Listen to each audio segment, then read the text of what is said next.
Y no entra. No entra. Cuando vas al griego, el griego utiliza la palabra blepón, es blepei, o sea, él miró, estaba viendo la apariencia externa, no se estaba fijando bien porque estaba por fuera, porque no entró en la tumba, porque tenía temor a contaminarse. Pero pasa algo interesante. Luego llegó Simón Pedro tras él y entró en el sepulcro y vio los lienzos puestos ahí y el sudario que había estado sobre la cabeza de Jesús, no puesto con los lienzos, sino enrollado en un lugar aparte. Así que Pedro, ese que le había negado, que le había entregado, así que Pedro, ese que había caminado con él y que le había dicho que iba a amarlo hasta el final, así que Pedro, ese que caminaba con un cuchillo metido, tomado del cinturón, ese sí entró corriendo, no le importó nada, y ese se metió y comenzó a ver qué estaba pasando.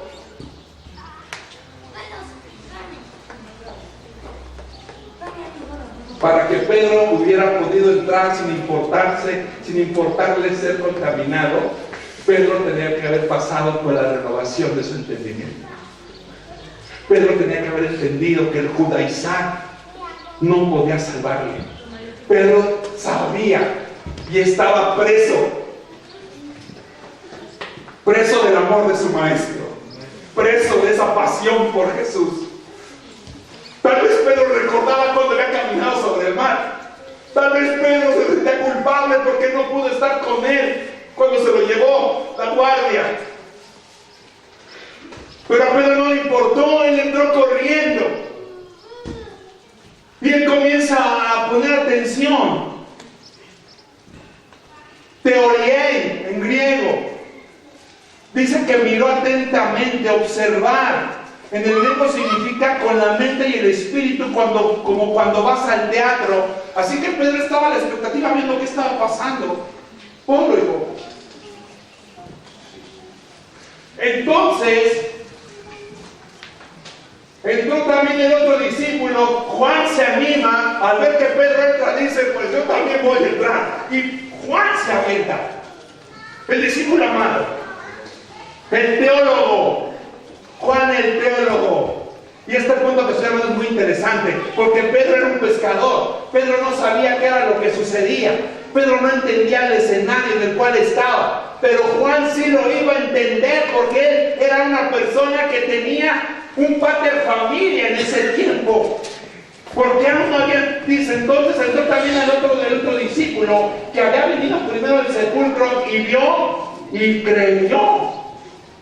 ¿Qué era lo que había pasado para que Juan creyera? Baja un poco. Sube, perdón. Ahí. ¿Qué había dentro del sepulcro? Adentro del sepulcro había varios elementos. El primero, estaba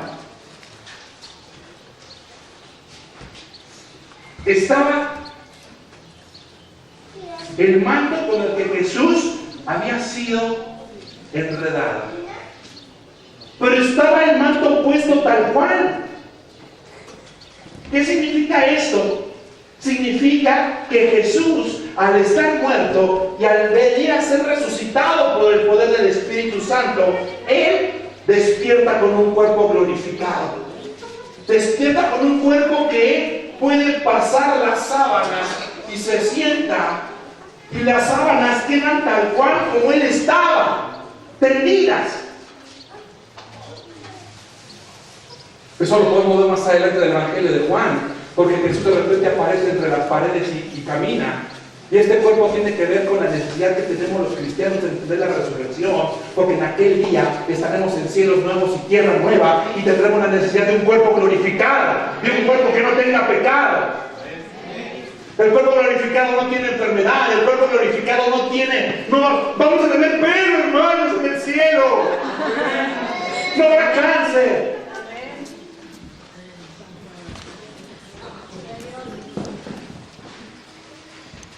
Juan comenzó a pensar, no, si fuera un ladrón, no hubiera quedado esto así. El ladrón entra y se lleva todo el cuerpo completo. Pues ¿para qué lo desenrollan? Juan comenzó a razonar, pero hubo una característica muy hermosa aquí. Ponle ahí. Vio los lienzos puestos ahí, pero no entró. Fíjense qué interesante. Luego Simón Pedro tras él y entró en el sepulcro y vio los lienzos puestos ahí. Estaba tal cual. Los lienzos estaban tal cual. Y el sudario que había estado sobre la cabeza de Jesús, no puesto con los lienzos, sino enrollado en un lugar aparte. ¿Qué había pasado con el sudario? El sudario era esa parte que era puesta sobre la cara del fallecido. Pero Juan entró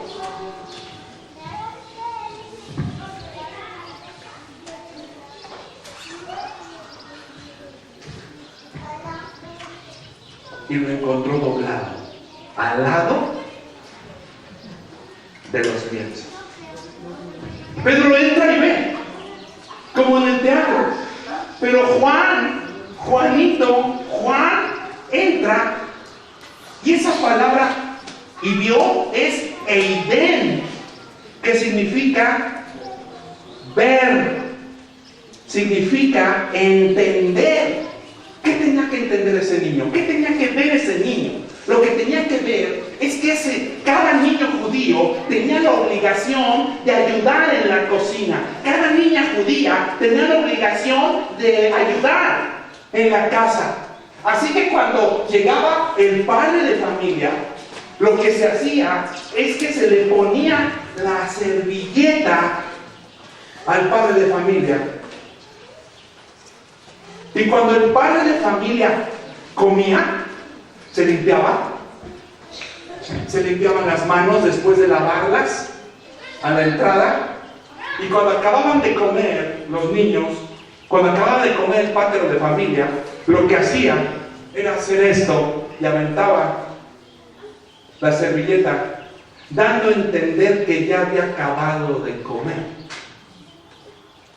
Pero cuando el padre tenía que atender algún negocio, y no podía dejar la mesa, lo que hacía, la señal que dejaba la servilleta doblada, diciéndole a la persona que lo atendía: voy y vengo, sigo comiendo. Así que Juan entra y ve eso y dice: Él va a volver. Él va a volver, Él va a regresar. Por eso la Biblia marca automáticamente que cuando Juan entra y inspecciona, él ve y comienza a creer, porque él está entendiendo el lenguaje que aprendió desde pequeño como judío.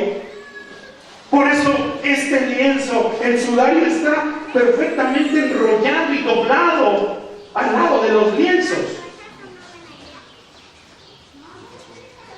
sino enrollado en un lugar aparte. Entonces entró el otro discípulo que había venido primero del sepulcro y vio, ¿y qué hizo? Y creyó, porque no habían entendido la escritura que era necesario que él resucitase de los muertos. Y volvieron los discípulos entonces a los suyos.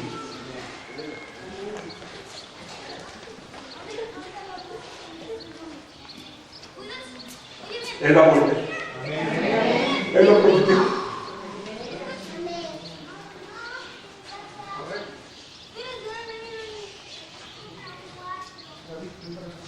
Qué interesante.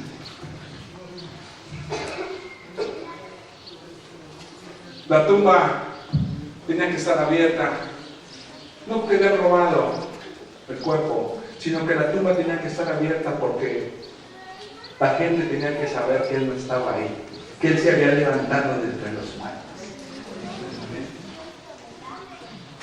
Así que el sepulcro todo estaba en orden. Qué hermoso. Ahora déjeme salir del Evangelio joánico y vamos rápidamente a ver a los filipenses. Camina conmigo a Filipenses.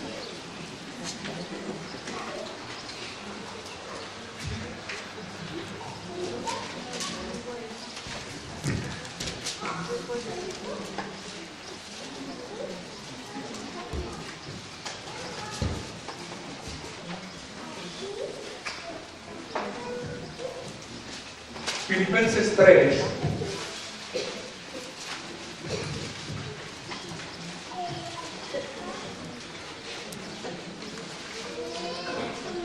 Vamos a entrar en 3.1 y vamos a leer un poquito. Vamos a extendernos un poquito. Tengo que apurarme.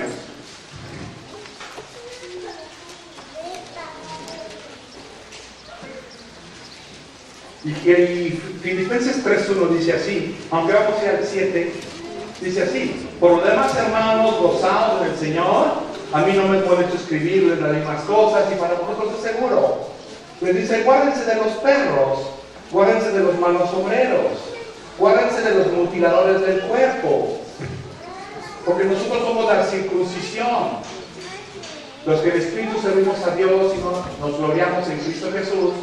No tenemos confianza en la carne, aunque yo tengo también de qué confiar en la carne. Si alguno piensa que tiene de qué confiar en la carne, yo más. Circuncidado al 8º día, del linaje de Israel, de la tribu de Benjamín, hebreo de hebreos, en cuanto a la ley fariseo, en cuanto a ser un perseguidor de la iglesia. Pero cuantas cosas eran para mí ganancia, las he estimado como pérdida por amor de Cristo. Y ciertamente aún estimo todas las cosas como pérdida por la excelencia del conocimiento de Cristo Jesús mi Señor, por amor del cual lo he perdido todo y lo tengo por basura para ganar a Cristo. Qué interesante.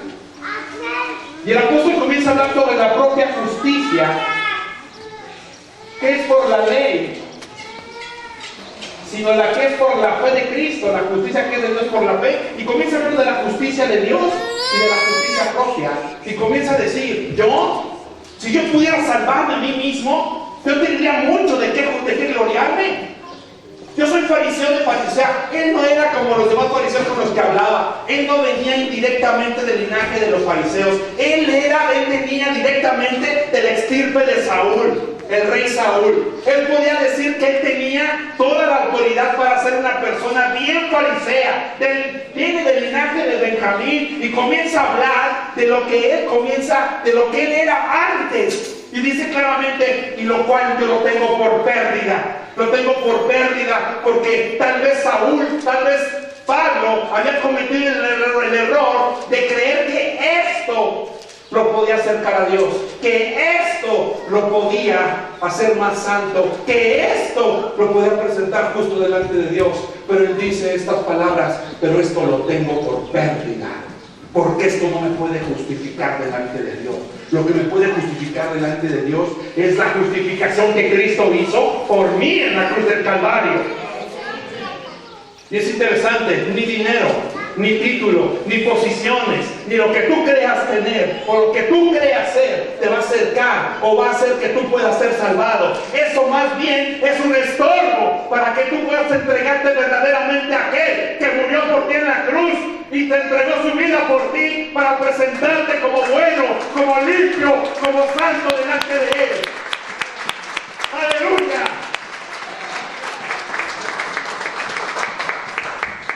Y el apóstol Pablo sigue diciendo esto. Ponle ahí, Adrián. A fin de conocerle. Fíjese, una persona que tiene fe y cree en la justicia de Dios por medio de Cristo, le conoce. Y una persona que le conoce tiene el poder de su resurrección. El poder de su resurrección. Ahorita vamos a ir para allá. Y la participación de sus padecimientos. Ay Dios, diga que está al lado. Te pueden crucificar, hermano. Te pueden crucificar. Diga que está al otro lado de ti. ¿Ya escuchaste? Si tú vas a participar de su resurrección, porque mire, hoy estamos hablando sobre la resurrección de Jesús. Pero tenemos que ver cuáles son los efectos de la resurrección de Jesús en nuestra vida. Y los efectos de la resurrección en nuestra vida tienen que ver con algo muy interesante, ¿qué? Con que tú participes de sus padecimientos. Así que si te van a escupir, te van a criticar, te van a señalar, te van a querer matar, te van a traicionar aquellos que te van a dar beso.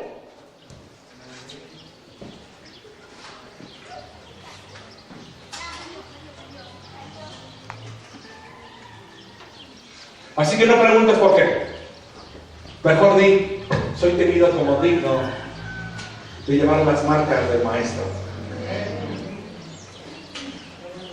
Amén. Llegando a ser ¿qué? Semejante a Él ¿en qué? En su muerte. Llegando a ser semejante a Él en su muerte.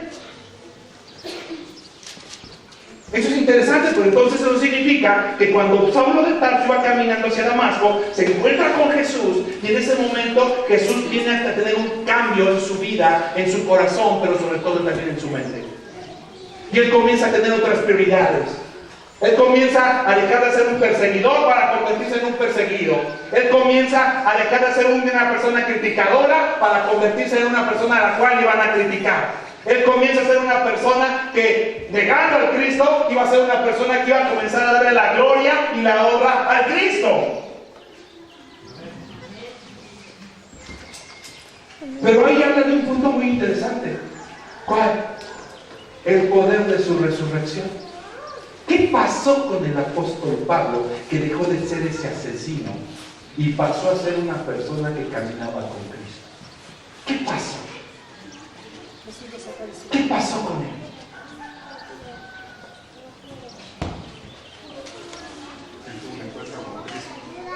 ¿Cuándo? Él tuvo un encuentro con Cristo. Sí, pero ¿qué pasó? Jesús. Fue transformado, sí, pero ¿cómo? ¿Qué pasó? Jesús.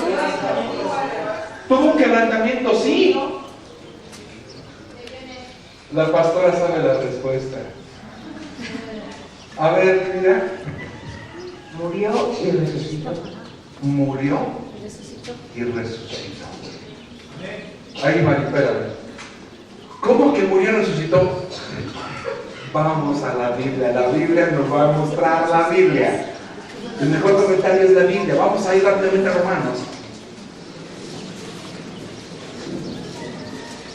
Vamos allá a Romanos 6, del 4 al 7. Y vamos a comenzar a entrar en materia después de la introducción. Vamos a comenzar a entrar en materia. Porque tenemos que entender. O sea, usted está aquí sentado hoy y venimos a celebrar la resurrección ¿de qué? De Jesús. Pero ¿para qué la celebramos? El año pasado yo recuerdo claramente que yo te hablé sobre una palabra griega llamada tetelestai. ¿Recuerdas lo que hicimos la semana pasada? Te lo voy a recordar. Necesito... Ven, ven por acá. Ven, Mike. Ven, Brian. Dice Brian, chiquín. Siempre me agarran a mí. Te voy a recordar lo que hicimos el año pasado. El año pasado, no sé si ustedes recuerdan cómo esa película de Gladiador, de repente llega una carreta con una cárcel y adentro llevan unos esclavos. ¿Recuerdan esa película de Gladiador? Que llevan unos esclavos adentro. Estos esclavos eran esclavos porque o habían fallado ante la ley o tenían deudas económicas. Y como no puedes pagar mi deuda, entonces te tomo como esclavo y me perteneces hasta que me pagues. Y si te presté mucho, ni me vas a pagar, por tanto yo hago contigo lo que yo quiero. Esa era la esclavitud en el tiempo de Roma, en el tiempo de Jesús. Así que cada uno de ellos me pertenece a mí porque yo soy el dueño de ellos. En pocas palabras, se lo voy a decir de esta manera. Cuando nosotros pecamos en Adán, cuando nosotros crecimos en pecado y no recibimos a Jesús en nuestro corazón y no sabemos qué onda con Jesús, estamos presos y el dueño es el diablo. Son esclavos míos. Así que Jesús, cuando en la cruz dice consumado es, esa palabra consumado en el griego significa tetelestai. Y tetelestai significa esto.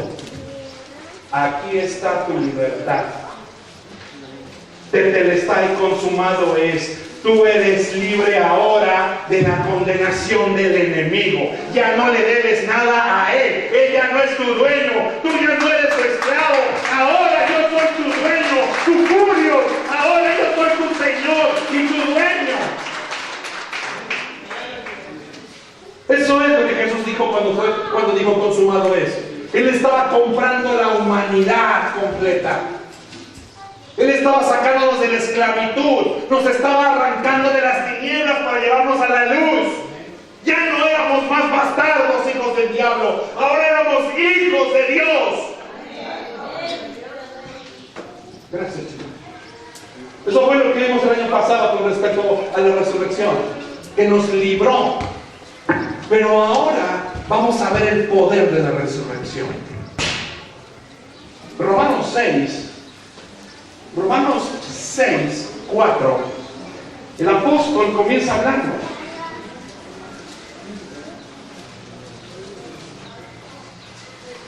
Baja el 12.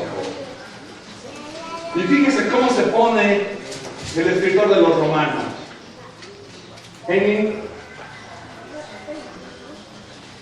Sube el 4. 6:4 dice así. Porque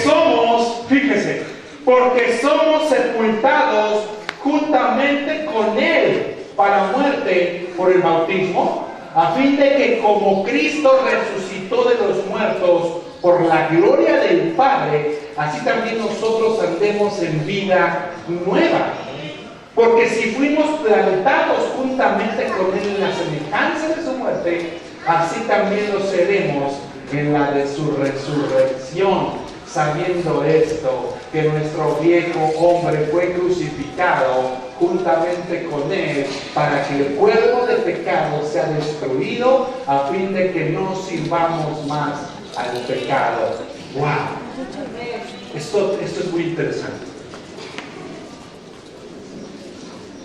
Ven, perdón. Ven, ahí.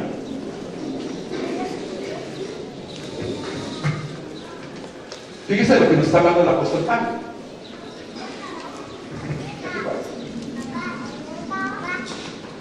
Ven, Padre. ¿Me ayudas? ¿Sí? Gracias. Aquí espera. Vete para acá. Ahí está Jesús en la cruz muriendo.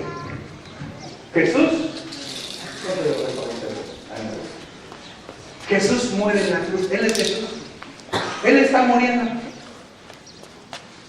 Según Isaías 53, Él lleva nuestras penas, Él lleva nuestros dolores, Él lleva nuestros pecados, y no quiero entrar más en detalle porque vamos a acabar chillando.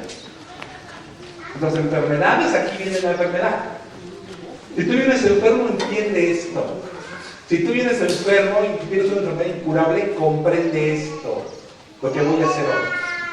Entonces Miguel es una persona perdida. Supongamos que es una persona perdida. Solo supongamos.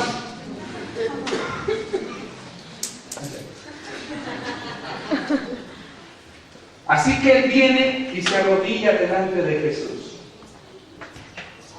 Y él trae algo característico, que es el pecado y la muerte. Él, acércate a él,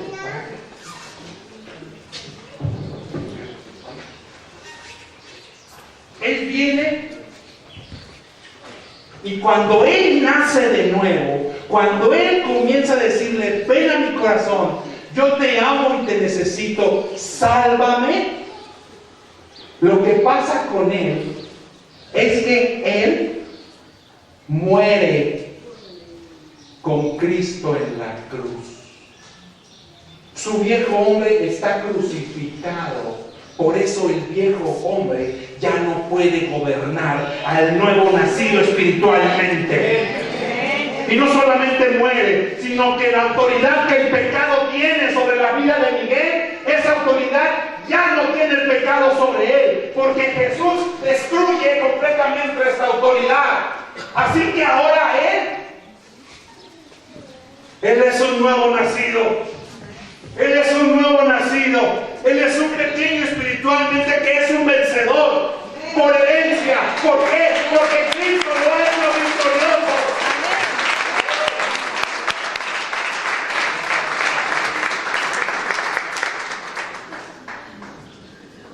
Por tanto, el pecado ya no se puede enseñorear de él. ¿Por qué? Porque este que le gustaba tomar, ha entendido que ha sido crucificado en la cruz también. Él ha entendido que está muerto en Cristo y que ahora nació uno nuevo. Y este tiene autoridad, y este tiene el poder, y este tiene la justificación, y este tiene la santificación.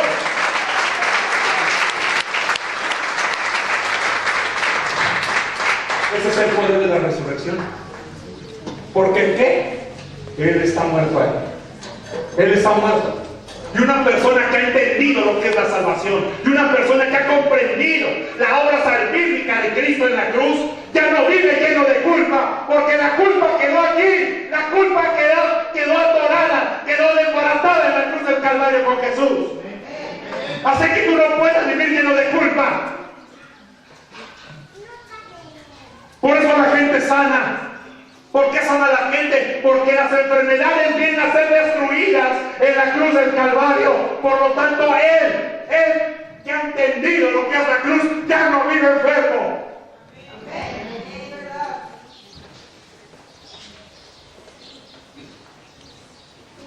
¿Sabe quién es él? Se lo voy a explicar. Él, Miguel, murió. Él es Miguelito el resucitado. Él es el resucitado.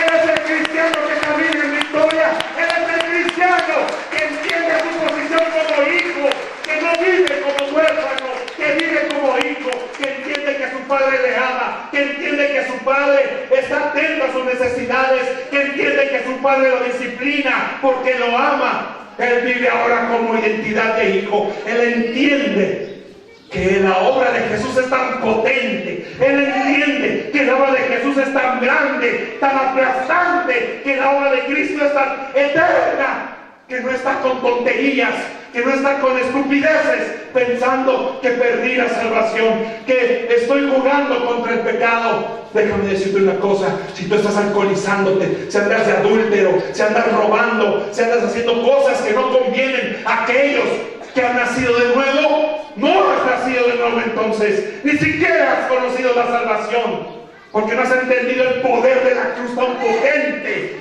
tan profundo.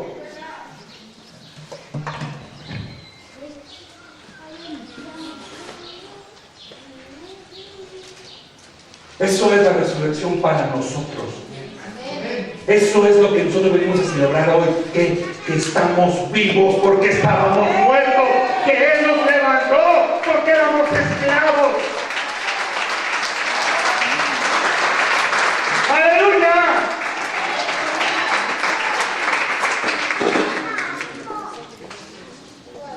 Entonces una persona que vive en el pecado. Gracias, Miguelito. Gracias. No te lo lleves, préstamelo. Sí, o algunos insisten, me lo llevo a mi casa. Yo nada más vengo a la religión católica cristiana. Vengo, me persino, doy mi limosna. Ya cumplí con el Señor. Jesús, no te vayas, por favor. Quédate, Señor, que te hace darle. Te ofrezco el corazón para morar.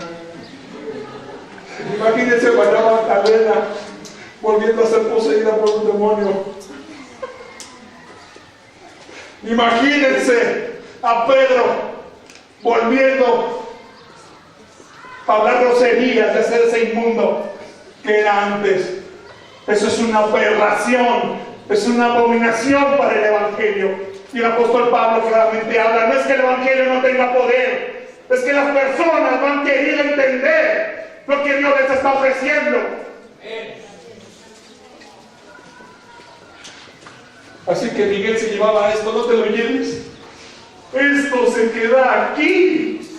Eso está ahí. Eso es lo que eras antes. Eso era lo que practicabas antes. Ahora resucitaste. Ahora estás vivo. Estás vivo, es nuevo.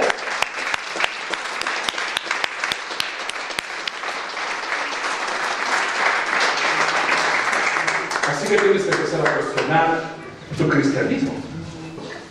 Porque así como todos los seres humanos están presentes en Adán, del mismo tiempo, del mismo modo, Dios está considerando a todos los creyentes presentes en Cristo.